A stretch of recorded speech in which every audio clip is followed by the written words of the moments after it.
sjoveste, jeg har gjort, mand. Det var, jeg var på vej hjem fra arbejde. På et tidspunkt. Jeg arbejdede i lufthavnen lige ved siden af, hvor hans far ombord. Ja. Og så cyklede jeg hjem.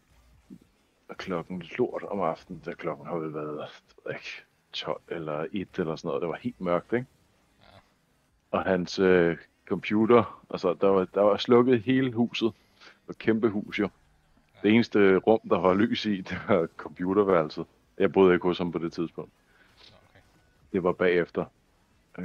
Så var der lys der, så vidste jeg, at han var vågen, og han sad og gamede, ikke? Vi gik ind i haven, og op til rummet, heldigvis, så var rummet, det var jo ud til vejen, så jeg kunne lige se det jo. Så gik jeg op til vinduet, så han sad inde og gamede. Og han kan jo ikke se en skid, jo, fordi der var så bælragende mørkt. Og der er intet lys der, fordi det er ude på landet.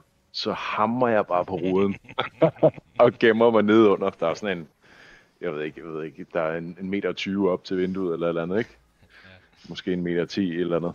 Så jeg kunne gemme mig sådan ned under solbænken.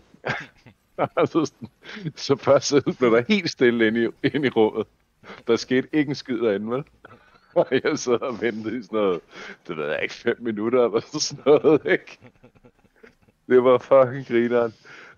Og så da han begynder sådan at røre på, så jeg kigger sådan langsomt op og kan se ham bevæge sig og sådan noget, ikke? Så hammer jeg på ruden igen, helt nederst på vinduet.